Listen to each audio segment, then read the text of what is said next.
Good morning, friends. Good morning.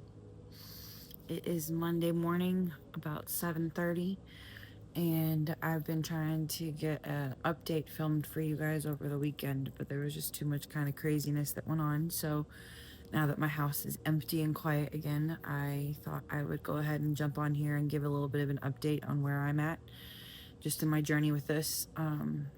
I cannot I cannot thank you all enough for the kind words and the comments, the people that have reached out. I am overwhelmed, honestly, and a bit shocked at the way this spread, um, the way this news traveled. Not upset by it. I knew that there was a possibility, but I'm definitely shocked.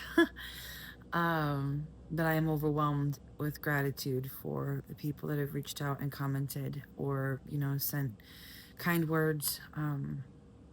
It is appreciated more than you know. Yeah. Um, I'm going to be posting this video to my YouTube page, and I think these updates are going to just kind of be going onto YouTube. And if people want to see it, then they can see it there. So if you're on my YouTube page, welcome. I have a lot of new followers that video last weekend brought in. So welcome. It's great to have you guys here. My name is Jill Taylor. I go by the Ministry Mama here on YouTube.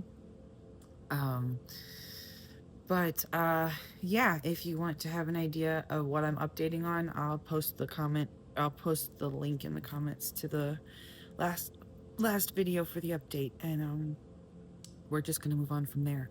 It's really kind of crazy to see, Saturday morning when I shared that live originally on Facebook. It was just on Facebook and it wasn't to the whole public.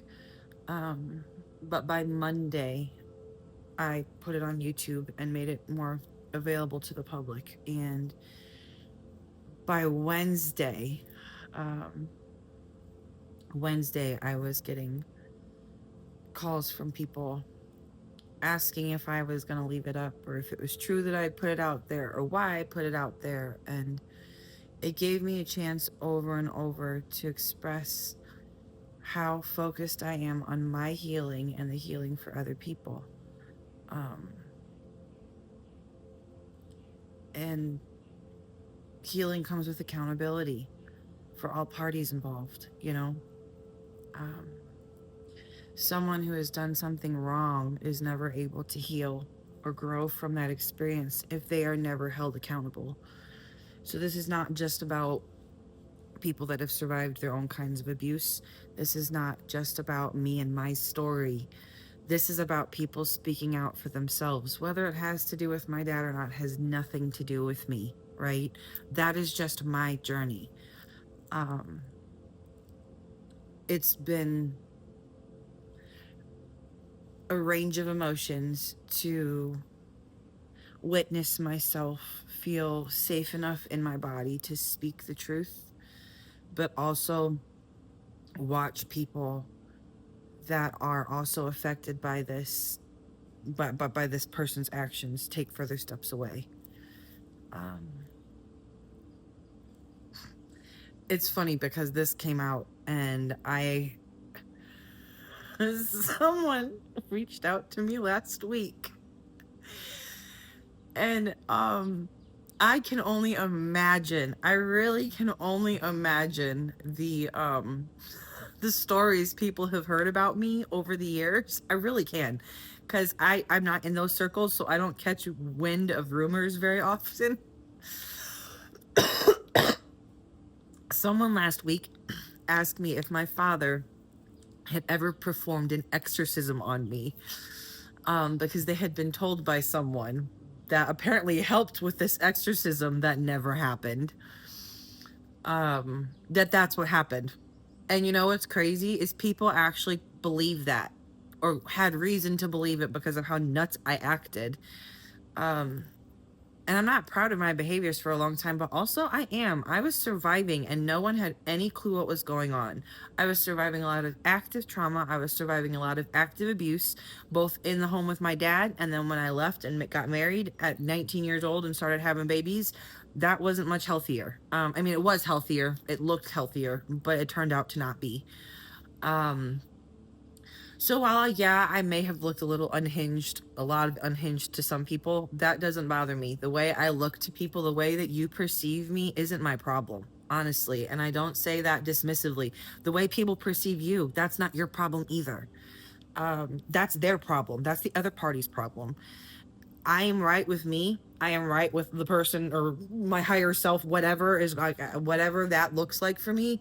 I know that I am in alignment. I know that I have prayed over this stuff. I know I have been praying for peace for myself for decades.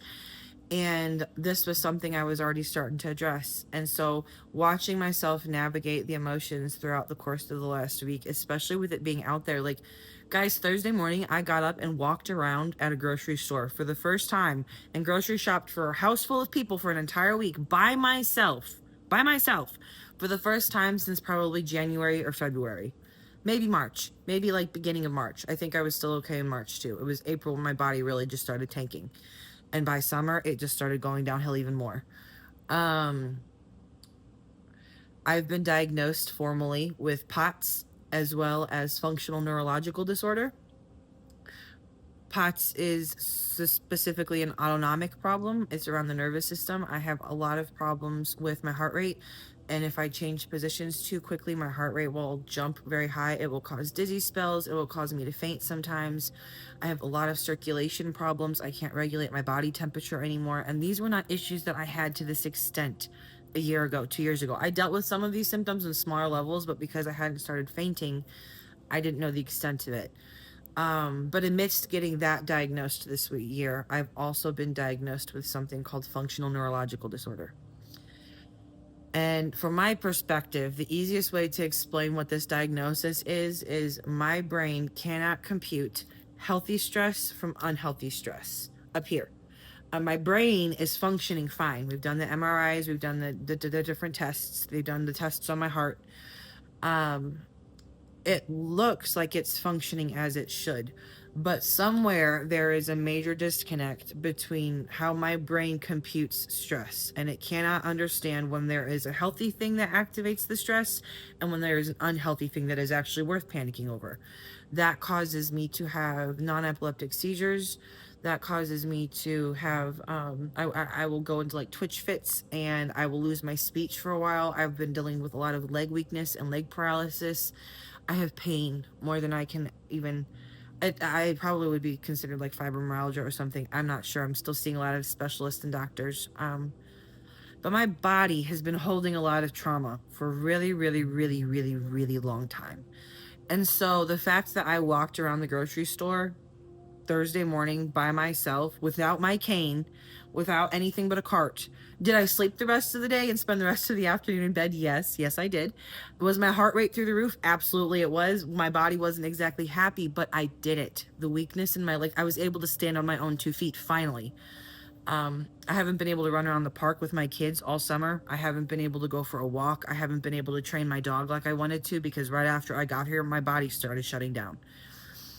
And these are all things that I am getting support with, but even the medical doctors, like the formal what we're given with normal healthcare, they aren't helping much. What is helping is addressing my nervous system, my somatics, and getting in touch with my body, helping my nervous system and my body feel safe. What I realized through the course of this week, I've realized a lot, right? And this is why I share this, because this is not just about my journey. This is about the journey of so many other people too.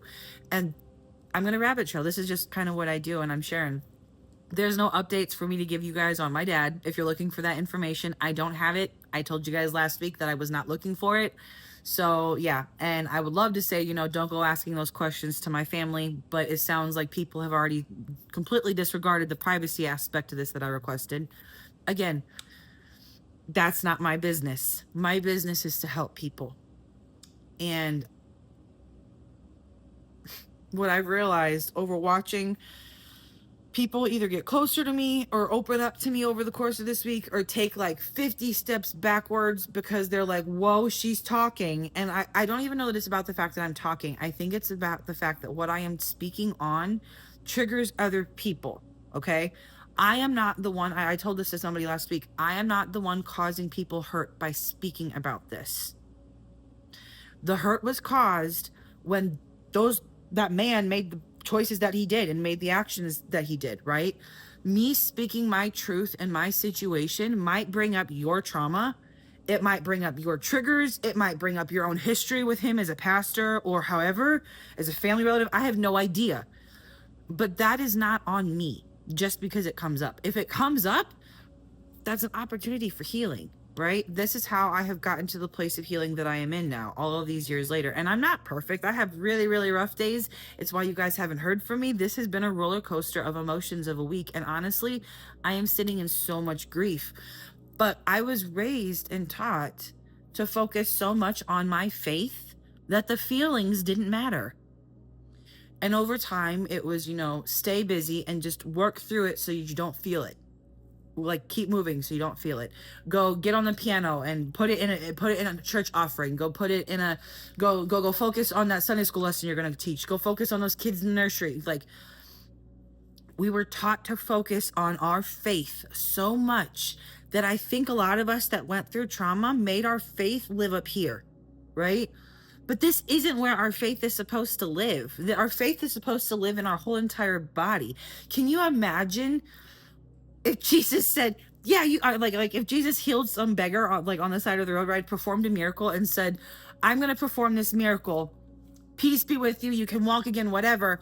And that person just got the information to right here, right?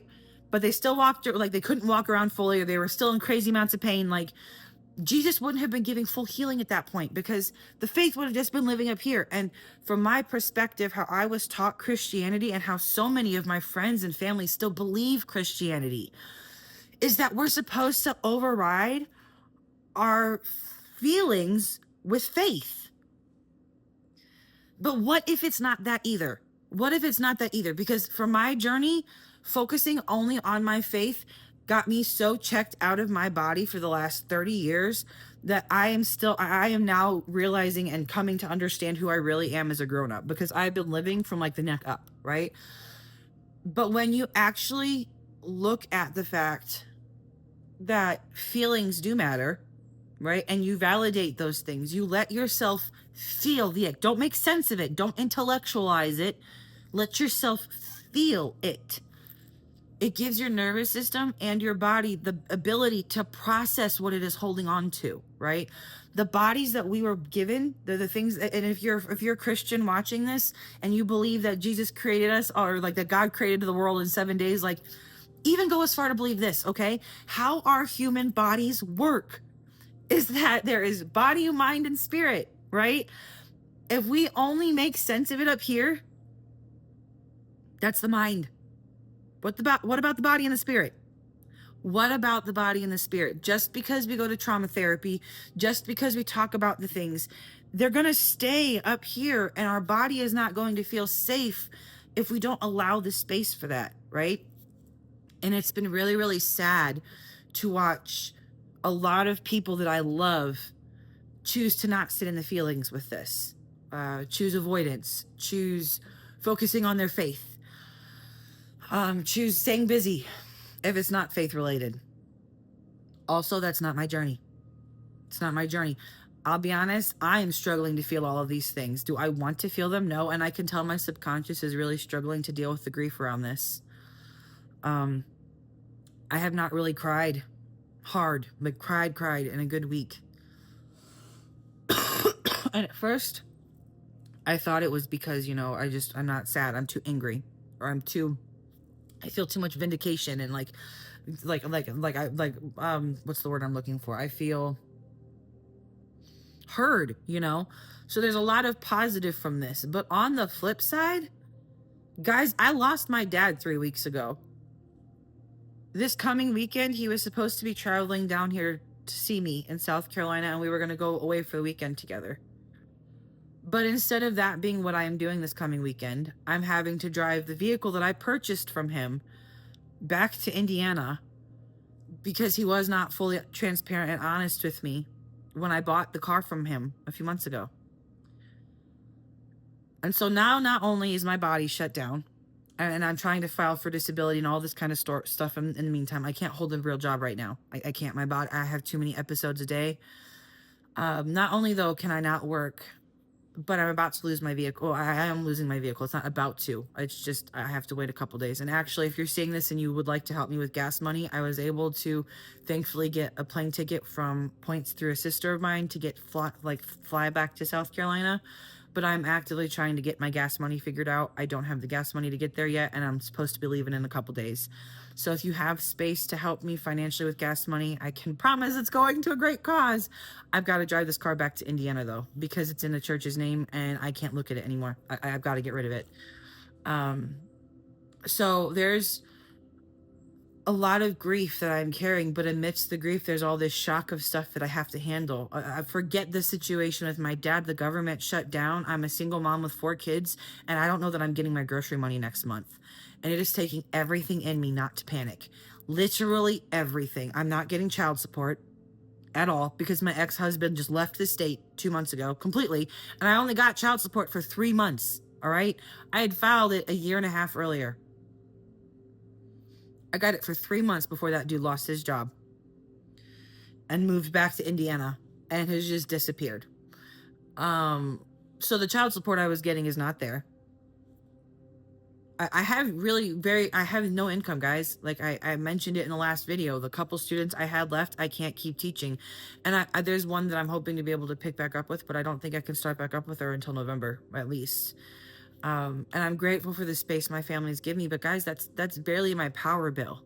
That's barely my phone bill. Like I understand not all of this is necessities, but like I'm doing the best I can with what I got, and my entire world has completely shifted over the course of the last 9 months. Prior to this junk with my dad, prior to the stuff with my ex-husband happening in August when he just left, my business I went through so much professional bullying over the summer that my business completely became non-existent, and my health declined because of the experience that I had over the summer.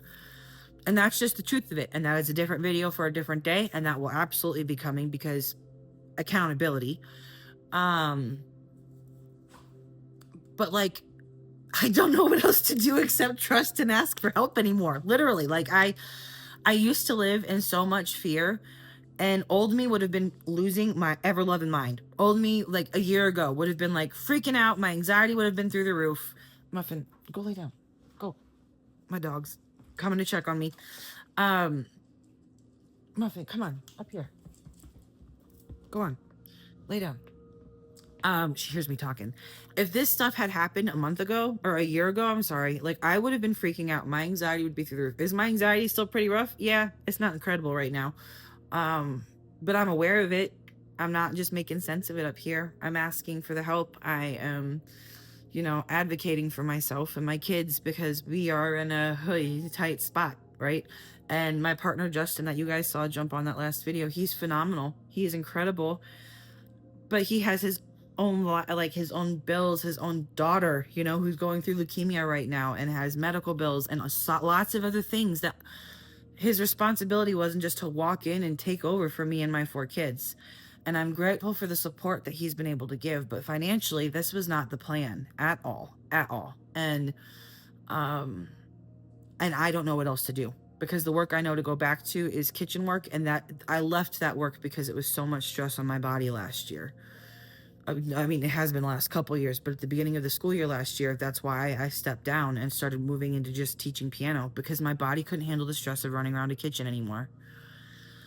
So I'm getting inventive. I'm not going to stay focused on the money aspect, but if you want to help with gas money, I'm going to drop comments below on, where you can send that if you want to help via Cash App and stuff like that. Hi, baby. So, yeah. I'm glad she climbed up here with me. It's a nice reminder that I'm not alone. Last week, one of my daughters got diagnosed with bronchitis, and my partner wasn't feeling great. So I didn't have a lot of alone time last week, and I'm hoping to be able to give my body and myself space to process this kind of stuff more this week, the grief around all of this, and just sit in trusting. I've been spending a lot of time in meditation and grounding myself and working around my nervous system. Going through this as an adult, but feeling safe in my body is a completely different kind of an experience. Completely. And You know, if you had told me a month ago that this was about to be what I walked into, I wouldn't have been ecstatic about it, and I'm still not thrilled. But I have a lot of gratitude for where I am now, because it's helping me find the balance between my faith and my feelings. I'm not shoving my feelings down. I'm allowing myself to feel them still, if I can. And the ones that I can't, they'll come up when they're ready. But yeah, this is kind of where things are at. The kids are doing fairly well. I mean, the kids are doing great. They went back to school this morning. My one that was sick is not sick anymore. Grateful for medicine, grateful for doctors. My body's in a lot of pain. A lot of pain. While I have been walking without my cane as much, the absolute pain in my body is just indescribable. I got diagnosed with carpal tunnel at like 17 years old because I played piano so much. I might have been 18. But I haven't had an issue with it in years, and my whole shoulder, my whole right shoulder and arm has been locked up for days. My carpal tunnel's flaring up, but it's the energy moving through me. I'm going to sit and I'm going to talk to my body later, and I'm going to ask it what it needs, because that's listening to myself. That's loving myself right where I am. All right. I think that's all I want to share right now. I'm going to jump off here and get myself some breakfast and get this uploaded onto YouTube. I might put a couple clips of it on Facebook and Insta, just so people know, kind of, I have an idea of what I'm talking about if they want to jump over and watch. But thank you for witnessing me in this all, guys. Thank you for sharing the videos. If you're new to this space, welcome. The Ministry Mama page is a bit of everything. I started off because I was doing what I call soul sessions, and they were intuitive Bible studies alongside of me pulling an oracle card or two. Because I've used multiple different types of spiritual tools, and I have found a balance over them all over the last couple of years. So that's actually how this page started out. And then I started releasing some more of my story, it's almost kind of vloggy. I don't really know what this is classified as. But if you've hung around, thanks. I appreciate it. I appreciate the love. I appreciate the shares. Please drop a comment if you are watching and say hello. I would love to meet the people that have joined onto this little journey with me on YouTube. So thanks for coming along for the ride. This is the only update you're probably going to get right now. I might post another one later this week, but I'm not forcing it, I do plan on doing some more filming this week to release some more of my poetry, maybe some backstories behind some of the stuff. We'll see. I'm trying to just allow. And right now my body wants rest. So that's what's happening today. All right. Much love, guys. Have a beautiful Monday. Go tell somebody you love them. Give them a high five. Give them a hug. Spread some cheer, because it's craziness out there. Start a revolution of love. There's enough of the wrong revolutions going on out there. Start a revolution of love. Bye.